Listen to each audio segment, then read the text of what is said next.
Ready? Bang! Hey guys, just quickly before the podcast starts, just so you know, this is actually going to be a part one of two. Just been speaking with Todd, and we're going to do a follow-up as the plot has thickened in this arm wrestling world. So thank you everyone that is about to watch part one of the awesome interview with Todd Hutchings. Hello everyone and welcome to the number one arm wrestling podcast. Welcome to Ready Bang! I am your host, the Aussie Arm Wrestler, and as always, third place 2019 Melbourne Cup left arm amateur. It's a title that everyone wants, but speaking of titles, look at the guest that I have today. This man is a multiple world champion. It doesn't get much better than that. He has got 2 middleweight WAL hammers. He is an archery expert. 4. I have 4 WAL hammers. Of course you do. Of course you do, because you got 2 hands, because that's how bloody good you are in the middleweight division. Of course you've got 4. You can absolutely lend me one. He is the man of the hour. He's too sweet to be sour.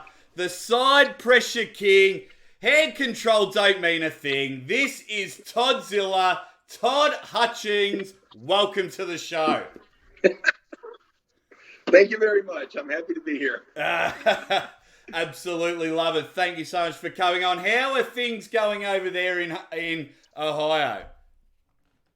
Fine. I mean, I know the rest of the world's having a lockdown, but it really didn't affect us here. It didn't change my work schedule. Oh, magnificent. Didn't change the stores. About the only Walmart wants you to wear a mask, but nobody else is wearing masks around here. It's really not that bad. Oh, fantastic. And as always, mate, I don't care what time in the morning is. I'm always going to have a beer with you. It's absolutely shocking here in Melbourne. It's disgusting, but that's all right. Gives me a chance to talk about talk to the world's best. So that's all we're going to do. We're just going to have a bit of fun and things like that. First off, I've tried my best to look like you with the polo shirt underneath the competitor's shirt. I've no idea why you do it, but we'll have a chat about that a bit later. But I'm going to start off praising you, my man. I'm going to start off praising you and give you a big thank you because, as everyone knows, you were 35 years old when you first started arm wrestling, and that's the age I am now. So you are giving hope to so many arm wrestlers out there. It's the world famous story, but if you've been living under a rock, Todd, can you just explain to everyone how you got into arm wrestling at such a prime, we'll call it a prime age? Yeah, I was 35 years old. I had a couple of kids. I was into archery at the time, and I was on Yahoo looking for an archery tournament, and it was listed alphabetically. So there's an arm wrestling tournament in Sparta, Michigan, which is close to where I was living at the time. So I just went just to have a go at it. So you've turned up and you went to one far away. You went to a tournament far away and you end up doing okay in that. Then you come back to a local tournament and did well in that tournament as well. Would it have been a different story if you had got flogged in those early tournaments? Would you have just gone, nah, arm wrestling's stupid, give me a bow and arrow anytime? Probably not. I did all right, but it was kind of addictive to see, how official it was. But what really turned me on was when I moved to South Carolina, and that was the first time I ever met like a true professional elite level arm wrestler. I was 220 pounds. And the South Carolina team was all 176. I couldn't touch any. I couldn't beat their 138 pounder when I got down there. So that was eye opening to see that disparity in levels right there. So I probably would have kept with it even if I would have got blown out of the first two tournaments. Oh, that's all right then, because that's exactly what happened to me. I mean, when I got started, it was Google, not Yahoo. I find that hilarious that you use Yahoo as a search engine, and I've been blown out of the water for the last 2 years. But as you say, it's 100% addictive. So you've gone on and done that, absolutely dominated. So then, how do you end up as a novice puller, a beginner? How do you end up with elite athletes in South Carolina? I just there was, I forgot what the message board was. It's either the Northeast board or the AAA. There's a message board that people were posting on. I was just in South Carolina, just posted South Carolina arm wrestling clubs. And what was funny was that somebody contacted me, told me about the club, carried me up there the first day, and then he never came again. I mean, the guy who actually introduced me to the South Carolina Arm Wrestling Club never came again.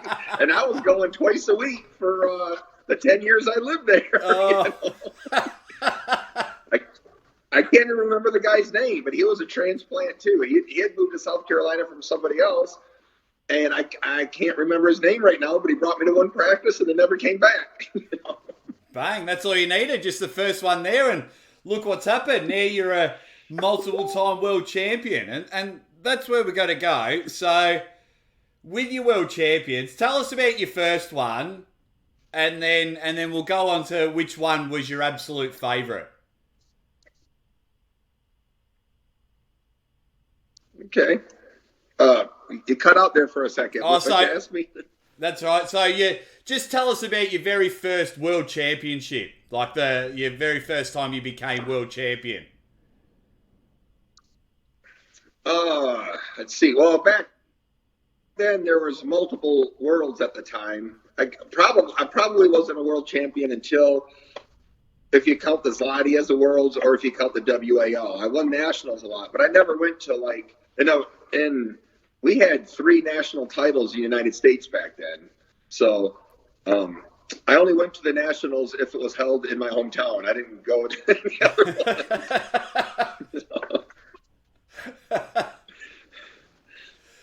But that's all right. You've done very well. And do you have a favourite like world championship, a favourite national championship? A favourite one that when you won, you were just like, bang! One of my favorite nationals was... No, it wasn't Ready Bang. It was like several years of hard work. It was very slow, methodical improvements. Okay, I remember the first time I beat my training partners, even though I weighed them. I remember the first time I got a win on Ron Bath. That took 3 years. I remember, who else did I have a really hard time? I remember the first time I beat Mike Celieris. He was giving me fits for years, and so no, it was. Looking back now, it seems like it happened fast, but it was several years. I mean, it was like beating one guy a year. You know, it took a good 5-6 years to get up to national level. Kids get there a lot quicker now. There's a lot more information. The training's figured out a lot more. There's just a lot more available.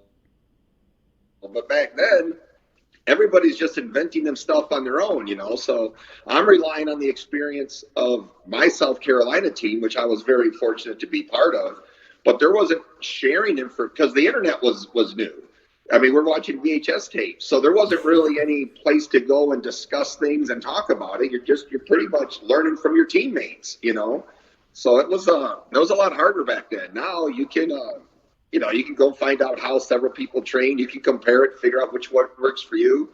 Discuss different techniques. You can find practices a lot easier. It was even hard back then finding groups to train with. Because if you didn't know them, you didn't know how, you had to get them on the phone and call them. So you needed a phone book, for crying out loud. I don't even know if you've ever seen a phone book, but we used to. You know, the phone book is a stack of paper, which is one small part of the internet. You know what I mean? That's what I had to do. Oh, that's magnificent. Yeah, people today would have no idea. You'd give it to them and it'd look like it'd be in a different language. Oh man, that'd be unreal. And then you went over and did Vendetta and all the arm fights. How did you get into that? And tell me the difference between pulling in WAL and pulling in Vendetta and arm fights. I got into when I moved out west, when I moved to Utah and met John Baaanng. I was pretty good then. And, of course, John was traveling all over the world. And I was fortunate enough to be friends with him. So John would get invited someplace, then he would make arrangements to, get me invited and get other folks invited. So we were traveling together. So that really was my introduction in order to pull overseas. So, I owe more than half, probably 3/4 of my success to John and the kindness and the work he put into me. And so once I went to the Zloty, I got to go count my shirts 3 or 4 times. And of course, that was the folks putting on the Zloty that were doing the vendettas. Yeah. But by then, to be honest, if you hang out with John, people know who you are. So you just get you get access to stuff. So they started. I started getting vendettas and arm fights and stuff, overseas, mostly because of my association with John. So. Yeah, that's awesome. That's awesome. I think that's just the way the arm wrestling world works. Once you get your foot in the door, and obviously you're pitting guys, that's obviously going to be a help. What is pulling Zloty like? So you've pulled Zloty, and you've seen the atmosphere in the tournaments there, and you've pulled in the WAL. A lot of us in Australia, we get more of the WAL coverage. So what's pulling in an actual Zloty tour like? It's the competitors strike me as a lot more professional. They're a lot more focused and dedicated to it. It seems a lot friendlier, like in the United States in the WAL. The structure it's a bigger production over there. They got like singing girls and dancing girls and shows in between. It's a whole spectacle. There's the audience buys tickets to go watch this. They don't have trouble filling arenas. They don't have to hire audiences. There's a line. They'll fill up a football stadium or a basketball stadium with paid people. Wow. You are. Every time I've been over there, I've been recognized on the streets because there's big signs and posters and stuff. So little kids come up to you and get their picture taken with you and stuff because you're you're not Pearl Jam famous, but you're, maybe Justin Bieber famous. I don't know. it's a completely different atmosphere. The actual matches are different, They're a lot more technical. They call, they're strict on fouls. They're strict on setup. They're strict on everything. So it's, you got to get used to the rules and the rhythm down there. The tournaments seem to take longer, but they're more. It's more about determining under a strict set of guidelines who the better arm wrestler is. It's less about making a production and a show about it. You know what I mean? So, yeah. But it's a different style. They both work well. Hey, there's nothing wrong with being Justin Bieber famous, just so long as you can get some of that Justin Bieber money. Then it's okay to have some kids take some photos. There ain't Justin Bieber money in arm wrestling. No, I can picture people picking coins up off the ground when you're an arm wrestler.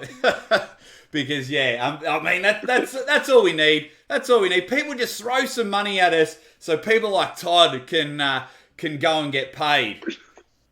That's what we need. Now, the WAL pays a lot. I made a lot more money in the WAL than I did overseas. But for the long time, overseas was where the money was and where the competition was. So I was going over there a couple of times a year for a long time.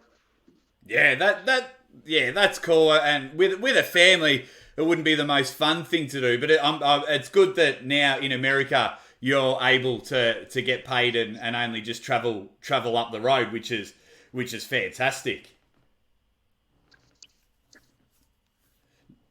Yeah, well, traveling with John had advantages because I brought my wife to most of them. I think probably 9 out of 10 or 8 out of 10 trips, I was able to bring my wife. I brought her to Russia. I brought her to Bulgaria. I brought her all over the world. You know. Oh, that's awesome. That's so cool. Now speaking of travelling, it was about this time last year. You come and visited all of us here in Australia. What was that like?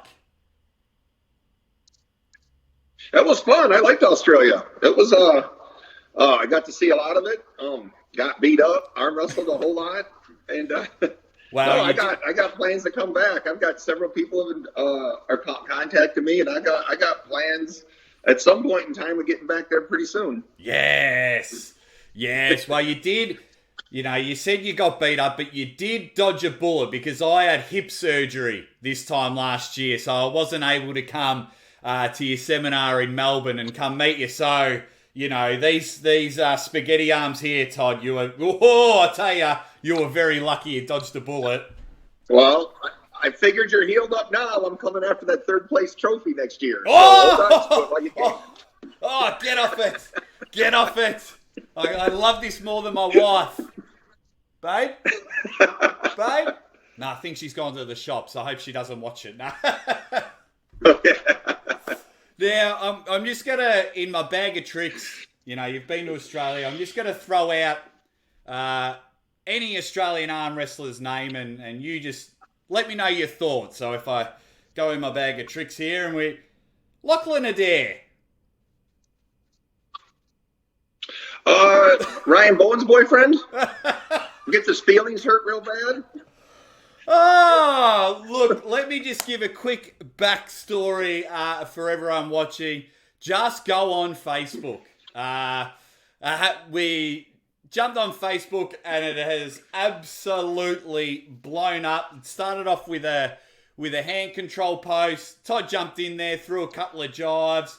Lockie has fired back, but he has fired back with a Gatling gun towards Todd. What have you thought about all of this? You know, because of the time difference, you wake up, 100 notifications on your phone.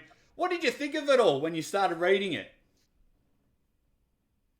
I think it's mostly it's either a desperate cry for attention or because of the lockdown, they're just running out of content for their YouTube channel. So it sounds like it's either manufactured outrage or he's just got his feelings hurt. I don't know.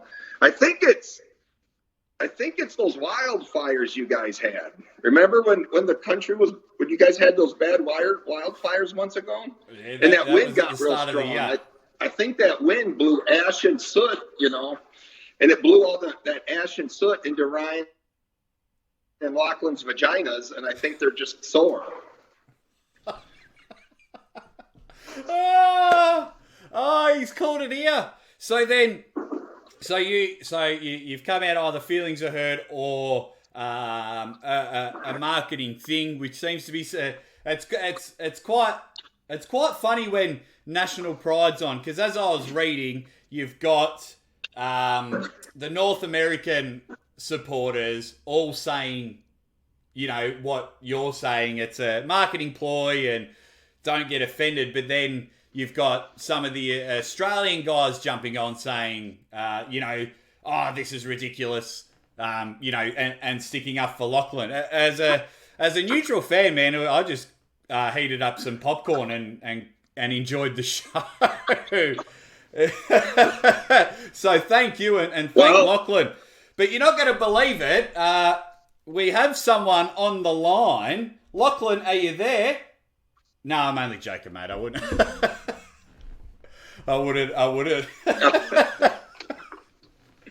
I wouldn't do that to you. So he's thrown the... That would have been fine because, you know... Go ahead. Yeah, no, I was just saying I wouldn't do that to you. And I'm sure it would have been fine, man. You've been in the sport long enough. You're an adult. It's, you know, you would have just had a lot of fun with it. So Lockie's thrown out the challenge to you. So everyone's throwing in money to make it happen. Have you accepted the challenge?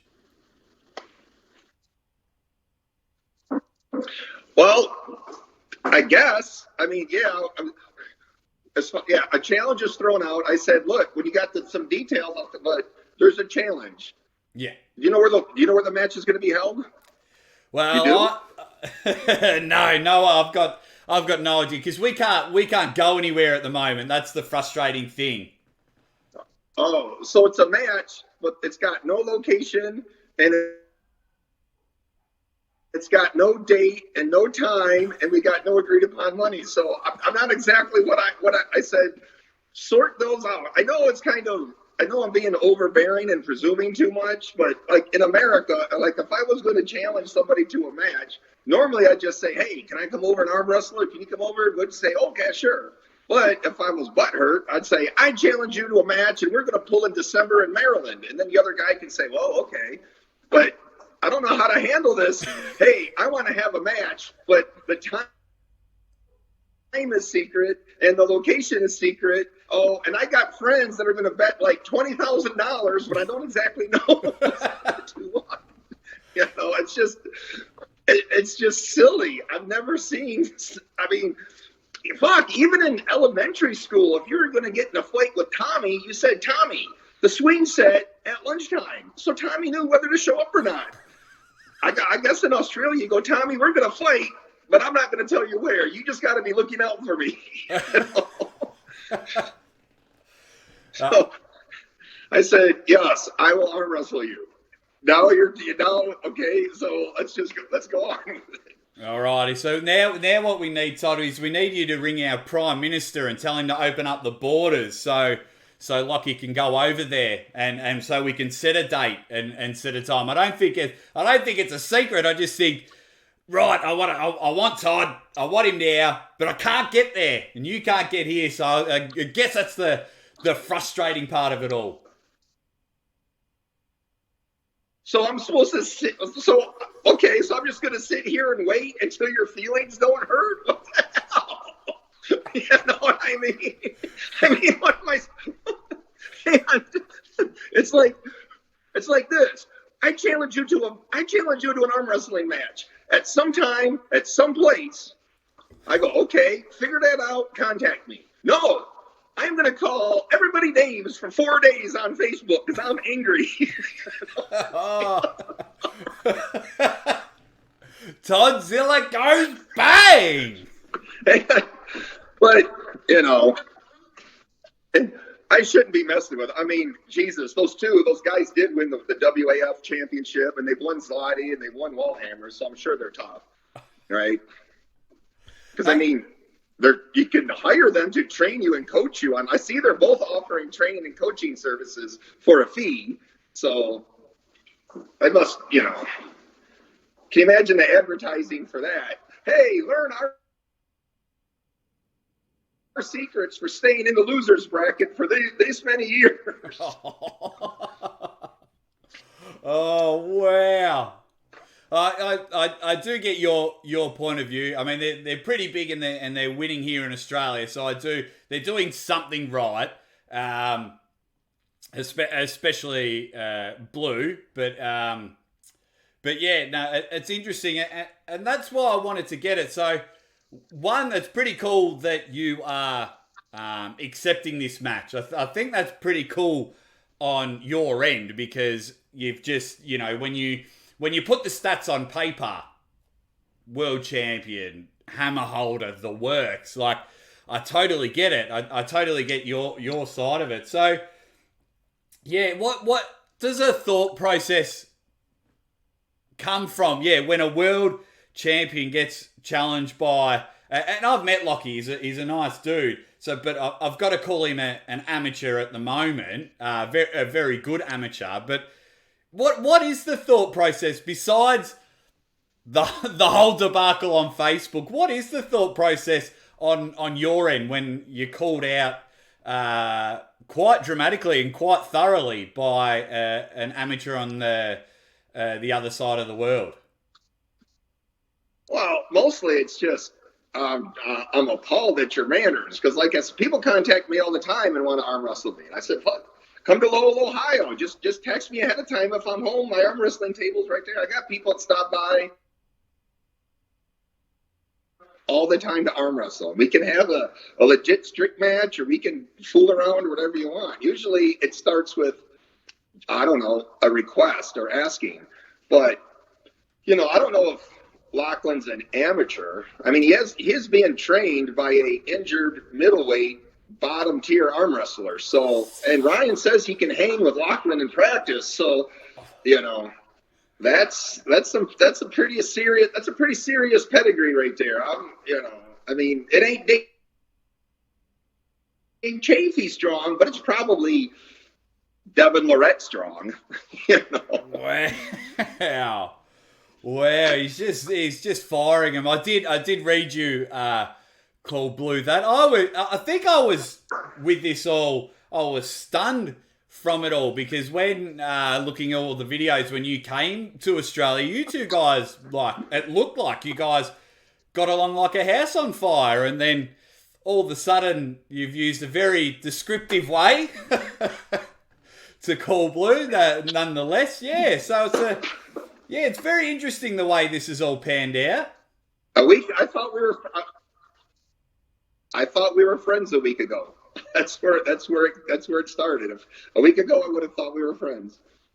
Oh, look, I'm pretty sure if Blue jumped on, he'd probably say the same thing because reading it all, he didn't really jump in much. I think just from the pure respect and everything for you. So I still think he likes you, and you guys will have a beer and we can all have a laugh about it. But it's just insane. So we'll last thing before we move on, because I think we could talk about hours about this whole debacle. Alrighty, Lockie's flown to Ohio. We've got it all sorted. The Aussie arm wrestlers there commentating in the background. How would the match go? How will the match go? Because it will happen. It will happen. It'll be a while, but how will the match go, Todd? Best of five. I don't lose a match. Yeah, I win all five. Fairly easily. You want to dive inside? I'll go inside. I'll push him sideways. I can't imagine it's anything but, to be honest, I might elbow fall the first two times when I hit. I'll have to back off my hit a little bit, but I really don't think I think he's probably just some strong, poorly trained amateur arm wrestler. I'm not worried about, I'm not doing anything special to train for him, Oh, well, there you go. There you have it, everyone out there. That is Todzilla's side of the story. Yeah, thanks for diving into that. That was magnificent, and I'm just glad you're brutally honest. And I think us in the internet world and the podcast world and the arm wrestling world, we can't wait for this so-called grudge match to happen. But Todd calls it. It's a best of five. He's going to win 3-0, and then you'll pull the other two for fun, and he's going to win 5-0. So that's the way Todd's do it. So everyone out there that's been betting on it, you've got the confidence from the man himself that he's going to go out to it. We might do a poll in the comments, so jump in the comments, everyone. Tell me, have you got Lockie? If so, is he going to win? Or have you got the man on the screen right now, Toddzilla? How is he going to win? So, yeah, that's quite interesting, my man. So then I've got to ask you've so moving on from that, you've put your stamp. You have undoubtedly put your stamp in the arm wrestling world. So why side pressure? When you mention side pressure, you mention Toddzilla. When you mention Toddzilla, you mention side pressure. How did side pressure come about? Because I think as a novice, for me, it's probably one of the last things you are taught, because I think the risk of injury is huge. So why side pressure?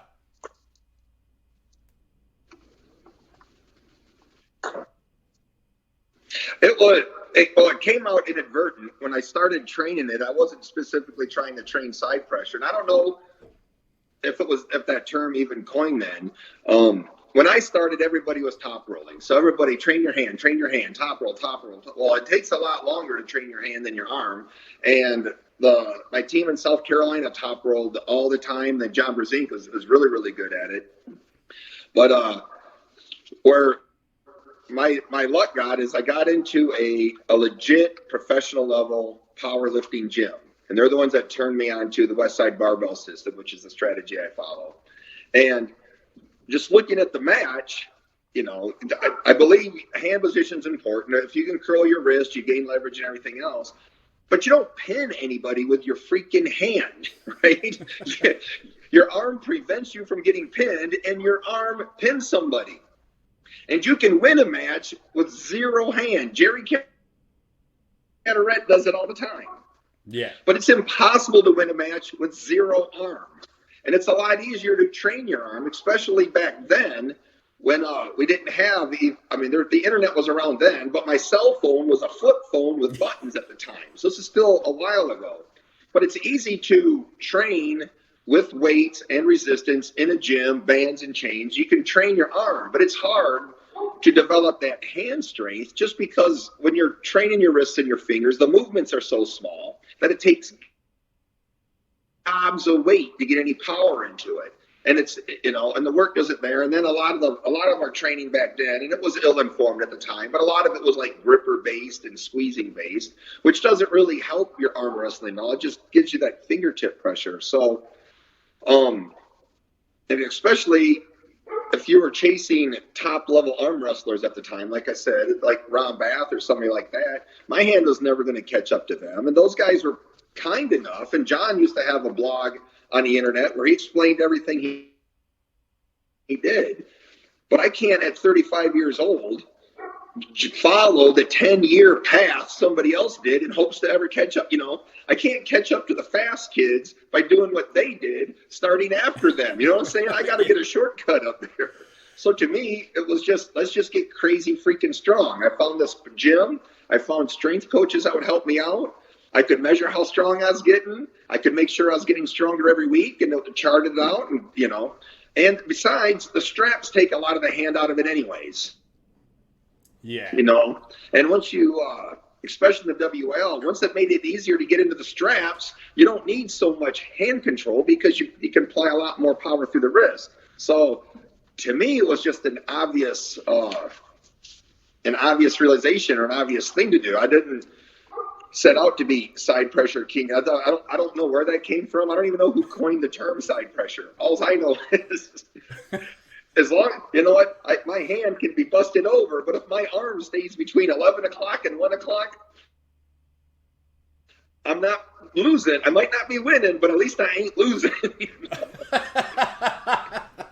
Oh, it's unbelievable. It's quite interesting. That'd be an interesting fact. If anyone out there knows who actually coined the term side pressure, give us a shout out. And if anyone has coined it and making money off it, throw some my man's way. Absolutely. Yeah, I think it's unbelievable. I'd be happy with a t-shirt. Yeah. I'll definitely work out a Side Pressure King t-shirt for you. Now, yeah, we spoke about your world champions, and we're going to move to the WAL. So you started off in the WAL as a middleweight. Obviously, you started off heavy in your training, as you said, and you've dropped weight. So you had your big, massive wins, and you won your hammers. Most people would ride that and just constantly win all the time. So why the jump from middleweight to the heavyweights? That wasn't my choice. I wanted to be middleweight champion forever. I wanted to be WAL's middleweight champion for as long as they had it. And I thought I could have, I had it since 2014. I think I could have won it up until now. I think I could have been their WAL middleweight champion for 10 years. I think I could have dominated that class.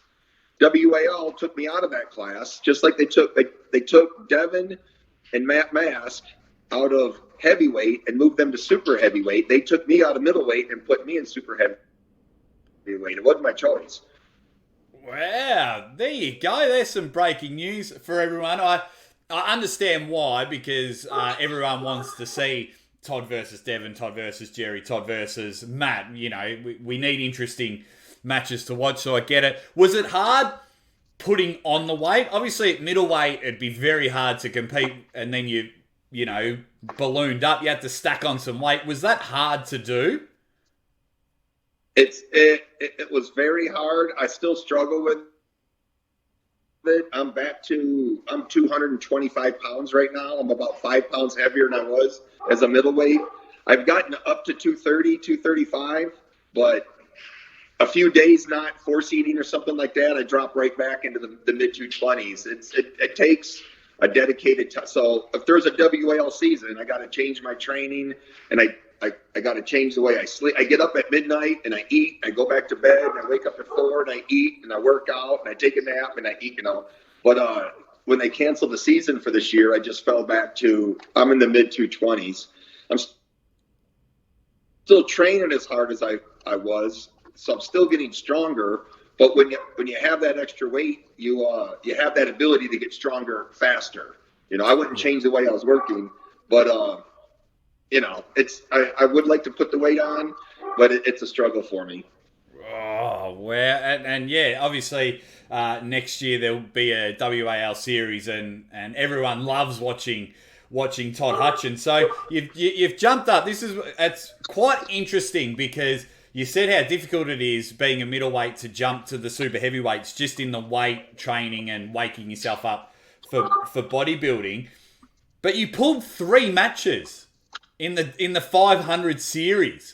What was that like on the body? What was that like mentally, staying that heavy and pulling 3 of the best? That wasn't just, let's introduce you. You pulled 3 of the best. It was scary. I mean, I was expecting to get a butt whooping every time, and the first one was Ron, and I was really worried about him because when I was chasing Ron, we were both in like the 200, 210 pound class. We weren't in an unlimited class. But pulling Ron, I actually felt real comfortable. He didn't really attack my hand real hard. He kind of fell into my grip. So I got some confidence out of that. But that was mostly an inside pull. Marcio was scary because I knew he was going to top roll, and I knew he was fast, and I knew he was going to be able to do a lot of different things. And Marcio, I had practiced with Marcio in Maryland, and me and Marcio were arm wrestling right-handed. And Marcio detached my left bicep. He hit me so hard. Yeah, I've seen the video. So the hand on the peg, he tore that bicep from wrestling. So when I had to go pull Marcio, I was really worried because I figured, if I tore your bicep in practice and we have a match, I'm tearing your bicep in the match, too, because that's exactly what I'm going for. So that was scary. But that worked out. And then, of course, Matt Mask I figured of everybody, he'd be tough. He'd be the toughest because he's tall. He's got that wicked outside pulling top roll again. But I pulled Matt after I'd pulled Devin. Yeah. I would have if I could have pulled them in reverse order, I think I would have been better. I don't think I could have beat Devin, but I think I would have been more prepared and comfortable because those two were scaring me a lot, only because of their height and their hands. And those two are kind of close to each other looking at the competition. I wish I could have pulled them in reverse order. I think I would have been a lot more comfortable with Devin because I was just because he's a champion, just because who he is. Hell, I'm still nervous about that match, and it was a year ago, and it's over. So going to that match, I've got to ask, going to the Devin match, I've got to ask, round 1, was that a pin?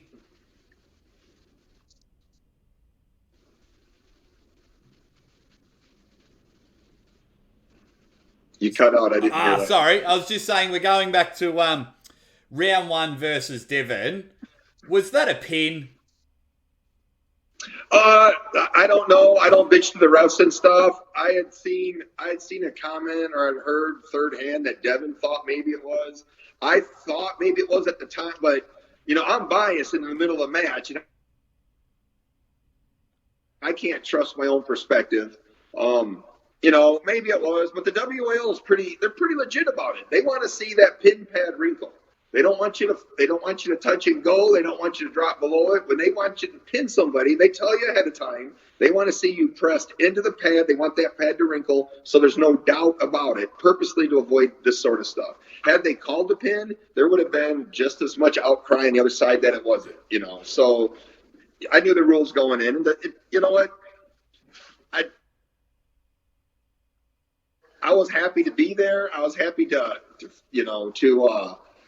arm wrestle him under a real competition, realize he's still mostly immortal, but he's not completely, you know what I'm saying? Yeah. So I learned a lot there, but it probably was. I think if the refs didn't call it, it wasn't a pin. That's my standpoint. Yeah. Oh, look, you can have arguments for both sides of it. It was unbelievable. It was so close. I believe if they did call the pin, it would have changed the dynamic of the whole match for you to get one over on Devon. So I was really hoping that it was called a pin. I know I was screaming watching it here in my lounge room, and I'm a huge Devon fan, but I was just like, oh, call it. I was losing my hair, so it was. But going to the 600 series that unfortunately was cancelled. Obviously, you were going to pull in the 600 series. If you could pick your own opponent, who would it be? Yep. It was the 600 series. There's like two of them. The first time I was slated to pull, I believe Ryan Espy. That's the name that we're throwing around more. So another 300 plus pound top roller. And then of course COVID hit and they couldn't get foreigners out, that kind of stuff. And I'd actually accepted a catchweight match with RVJ. They were going to do like an abbreviated WAL.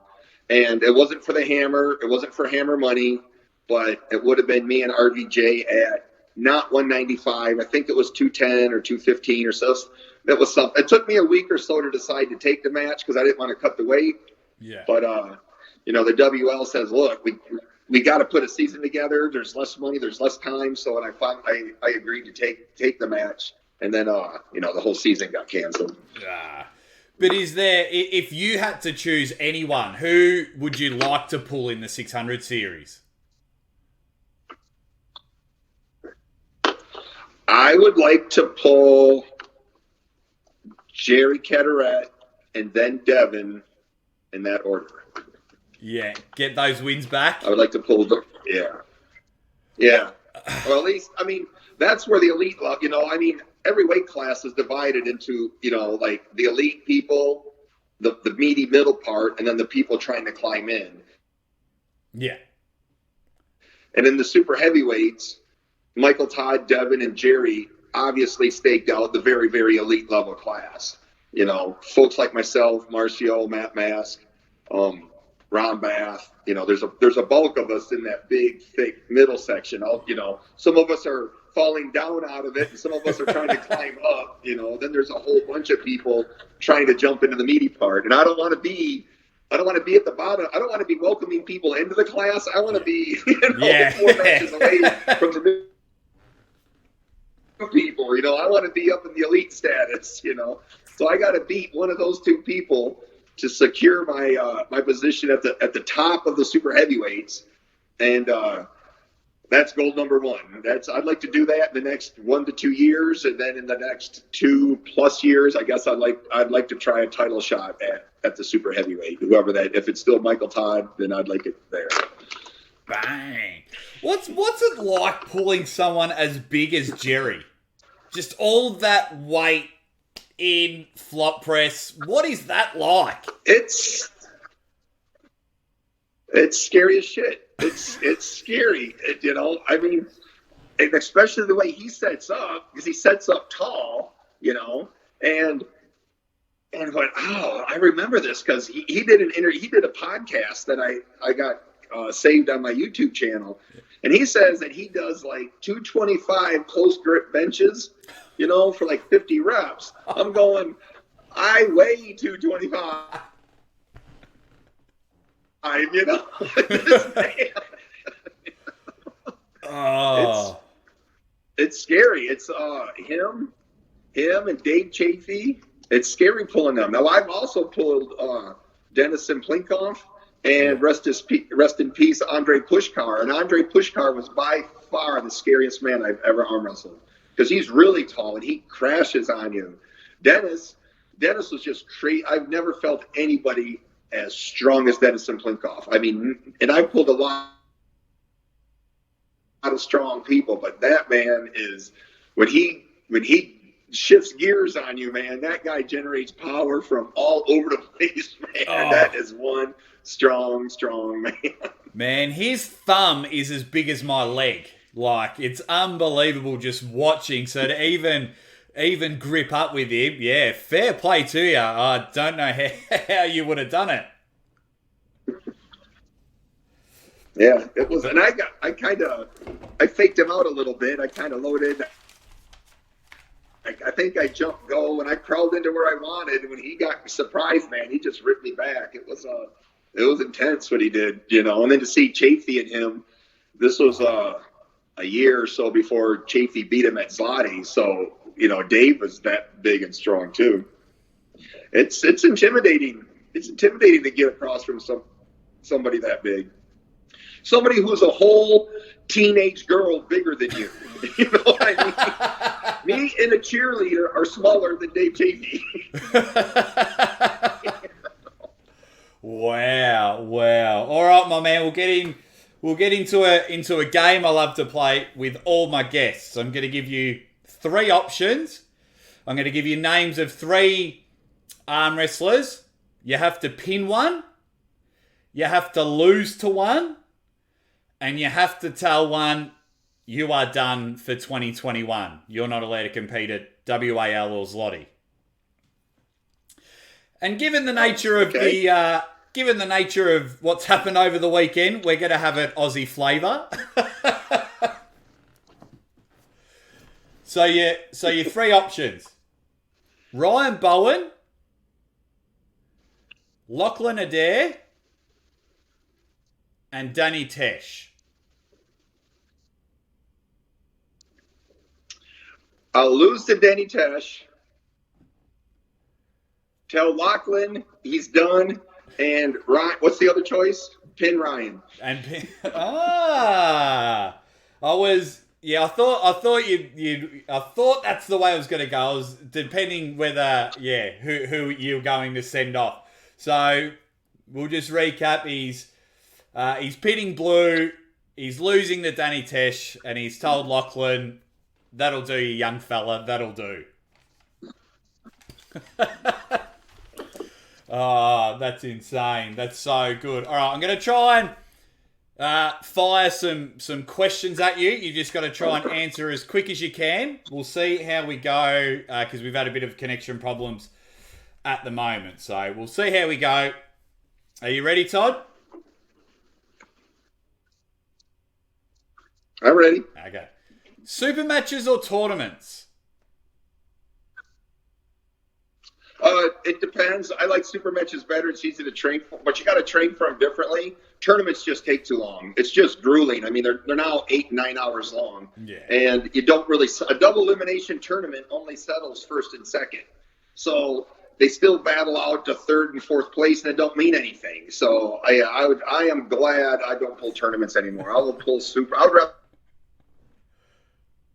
rather pull 3 super matches in a day than a single tournament in a month. Ah, that's brilliant. King's move, yes or no? Yes, sure. Why not? Hey. I mean, I don't do it, but I'm working on a vaccine. I'm going to rid the world of the King's move as soon as I get my vaccine ready. I think that's been the best answer for that one. When is that killer mustache coming back?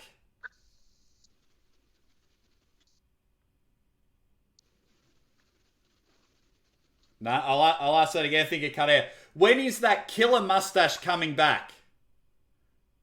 When I got the super heavyweight hammer. Okay. I'll braid them. Oh, that is true. 70s porn style mustaches. That was fantastic. I remember going through some Todd Hutchings archives, and I was just like, "Whoa, where did that come from?" Oh. So I've got the collars underneath.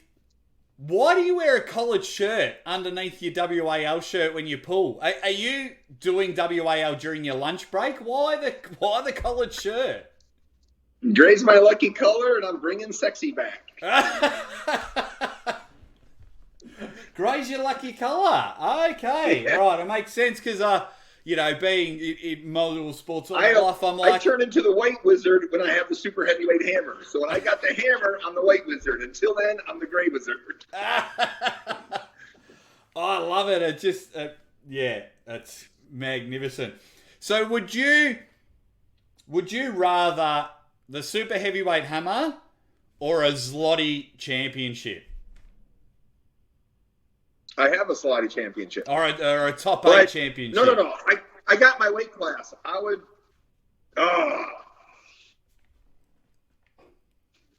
Oh, that's hard, because I'm a WAL man through and through. But I'll tell you what, man, that overall title at the Zloty... Well, if I had the overall title at Zloty, I've already won the WAL Super Heavyweight Hammer. Yeah. So I've already got that at that point. So... Yeah, that's probably the Zloty one. Yeah, for sure. Magnificent. So, what does pulling John Brazink feel like? Like a strong peak? You know, I think you had him early 2000s, maybe. What does that feel like? In competition, there doesn't feel like there's any give to him at all. That hand clamps, and you don't. Usually on a normal person, you can squeeze or you wiggle around a little bit, and you feel a little give. But when he's set, there was no rigid, and he was surprisingly quick. But now in practice, he feels like a marshmallow. I mean, everybody who practices with him thinks they can beat him because that is one man. I do a lot of this weightlifting versus table time argument with most people, but there's always a disclaimer. If you can practice on the table like John does, then that's the way to do it. Because John doesn't keep score. He doesn't try and win. He's in a losing position most of the time, and he's working on stuff that makes him feel bad. So you get exactly what you want, and John's in some awkward position fighting back. And you always feel like you're just a second from pinning him, and there's no ego in it whatsoever. If he gets beat, he gets beat. He sits down. If he's tired, he comes back up. He outworks everybody at the table. I mean, and most people, very rare do people train that hard. Some of the old school pullers do. Ron Bath is really, really good at training like that. Dave Chafee is like that. But most of these people nowadays, they just want to cut, they try to beat you, If they don't do this, all of a sudden they're just blatantly cheating you in practice and stuff, and you just got to go, look, I'm going on the Aussie Armwrestling show, and I'm picking you to go home for next year because you got to stop. But if you could train like John did on the table time is obviously, but that takes some discipline and a mental focus that is just lacking in way more than 90% of the people I meet. Yeah. And for anyone out there that keeps score at training, go buy yourself a mirror and take a good look at yourself. That's ridiculous, keeping score at training. Last question, my man. Last question. What's with the celebration? What's with this? Because I'm Toddzilla, I copied that name from a video game that my kids had, and it was Godzilla versus Monsters. And when Godzilla would win, he would do this, and then he'd do this. I just copied it off a video game. Yes! Because we were told to build brands and be memorable and try and market. So I go, okay, let's go.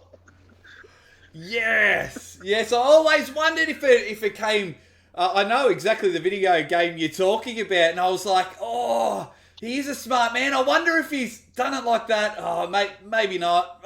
I'm going to ask him. Oh, my man, my man. Just shamelessly stole it. So. That's all right. And I don't even play video games. I saw it on a video game.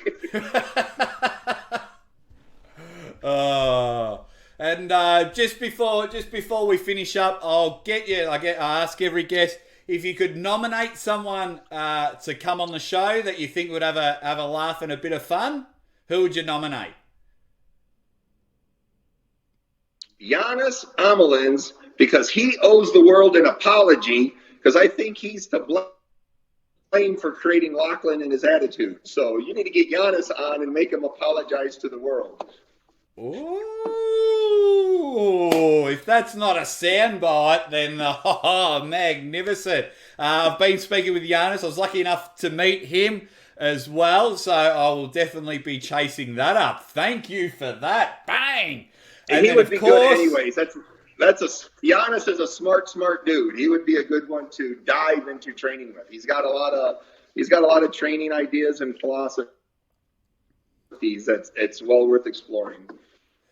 And you ever see that movie Kill Bill, where Uma Thurman had to go kill Bill, and Hattori Hanzo had to build her a sword because Hattori Hanzo created Bill? Well, Giannis is Hattori Hanzo in this feature. Okay. Oh, what an analogy! So Giannis has to build me a sword in the attic, is what he's got to do, because I got Big Bourbon to kill. Oh, yes, what an analogy. And then the last thing before we finish up, I get everyone to have a crack at my catchphrase, the old ready, bang! I want to see Toddzilla do that. Oh, you want me to say it? Yeah, do your best Aussie arm wrestler impression. All right. Ready, bang! Yes! Yes!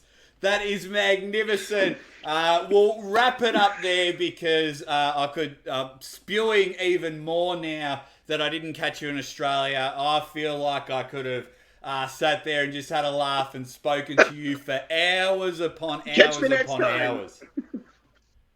Yeah. Catch me next time. I'm coming back. I'm coming back pretty soon. Absolutely. And if you've got nowhere to stay, there is always room at the Aussie Arm Wrestlers house for you. The fridge is always full of beers, my man. I'd be more than happy to put you up and sink a few with you. I'd be honored. I look forward to it. Yes, guys, I'll wrap that up there. Thank you so much to Todd Hutchings, Toddzilla. Delved into everything we had a chat about. Guys, head over, if Todzilla's got some merchandise, buy some merchandise, subscribe to his YouTube channel. As you can see, his Instagram handles down the bottom under his name there. Just do everything you can because he goes out to random people's practices. He takes on super matches. He'll arm wrestle anyone. So make sure you also repay the favour and support Toddzilla. I know I will be. Todd, thank you so much for coming on the show. Thank you much, my friend. Thank you very much. And we'll, guys, make sure you watch the video, share it all, and subscribe, and we'll see you next time. Thanks for watching, you legends, and don't forget to like, share, and subscribe. Tell all your mates, and as always, ready, bang!